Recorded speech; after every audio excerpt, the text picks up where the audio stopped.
এই বাজেটটি যেদিন উপস্থাপন করা হয়, মাননীয় অর্থমন্ত্রী যখন বাজেটটি উপস্থাপন করেছিলেন, অনেকগুলো বিষয়ের মধ্যে আমরা দেখেছিলাম সেদিন আমাদের বোনেরা একটি বিষয়ে জানার পরে অত্যন্তভাবে জোরালোভাবে শুভেচ্ছা জানিয়েছেন উভয় পক্ষের।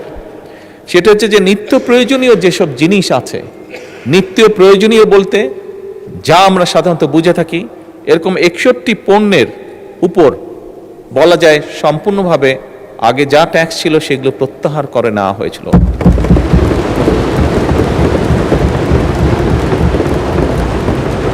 এভাবেই কোটি কোটি মানুষের ঘরে দেশ জুড়ে ফ্রিজ একটাই, ওয়ালটন। মাননীয় স্পিকার, এটি আমি গৌরব করে বলতে চাই না, তবে বাস্তবতার ভিত্তিতে বলতে চাই, এবং তার জন্য সর্বোপরি আমি প্রথমেই আল্লাহ রব্বুল আলমিনের দরবারে শুকরিয়া আদায় করতে চাই যে এই শুল্ক প্রত্যাহার করার ফলে আমরা অতীতে খেয়াল করেছি যে বাজেট উপস্থাপনের আগে এবং বাজেট উপস্থাপনের পরে, আগে পরে দুদিক দিয়েই অনেক নিত্য প্রয়োজনীয় জিনিসের দাম হঠাৎ করে কোনো কারণ ছাড়া বেড়ে যেত। তবে আলহামদুলিল্লাহ, আল্লাহ রহমতে এবছর আমরা সেরকম কোনো দৃশ্য দেখিনি।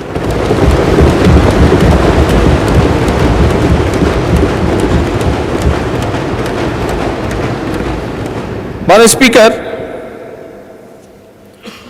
একটি রাজনৈতিক দল হিসেবে, একটি রাজনৈতিক সরকার হিসাবে আমরা মনে করি আমাদের জনগণের প্রতি যে দায়িত্ব, তার একটু হলেও আমরা হয়তো পূরণ করতে সক্ষম হয়েছি, কিছুটা হলেও আমরা জনগণকে রিলিফ দিতে পেরেছি।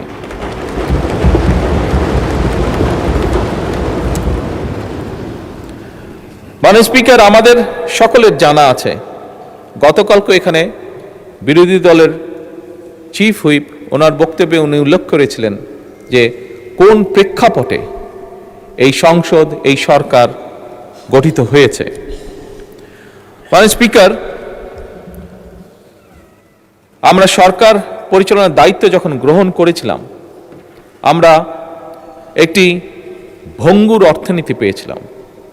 তার ভিতরে দুর্নীতি, লুটপাট, অব্যবস্থাপনা এবং স্বার্থ সংশ্লিষ্ট বা ভুল নীতির কারণে দেশের অর্থনৈতিক খাত বলা যায় সম্পূর্ণভাবে ধ্বংসস্তূপ হয়ে গিয়েছিল, ধ্বংসপ্রাপ্ত হয়ে গিয়েছিল। এর বাইরে তো যেই কথাটি মাননীয় বিরোধী দলের নেতাও বলেছেন, হাজার হাজার কোটি টাকা পাচার হয়েছিল, জাতীয় আন্তর্জাতিকভাবেও যেটি স্বীকৃত। মাননীয় স্পিকার, দেশের উৎপাদন এবং বিনিয়োগ প্রায় স্থবির হয়ে পড়েছিল। ইনফ্লেশন বা মূল্যস্ফীতি কি অবস্থায় পৌঁছে গিয়েছিল আজ থেকে 2-2.5 বছর আগে, সেটি বোধহয় আমরা সকলেই হাড়ে হাড়ে টের পেয়েছিলাম। মাননীয় স্পিকার, পুঁজি বাজার অর্থনীতির সাথে সংশ্লিষ্ট একটি অত্যন্ত গুরুত্বপূর্ণ সেক্টর।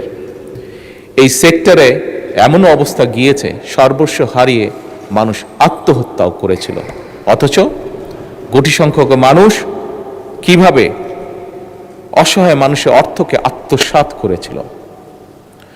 বৈদেশিক মুদ্রার রিজার্ভ হাজার কোটি টাকা পাচারের মাধ্যমে এবং অপচয়ের মাধ্যমে বৈদেশিক মুদ্রার রিজার্ভ কি ভয়াবহ অবস্থায় পৌঁছেছিল সেটি নিশ্চয়ই কারো অজানা নয়।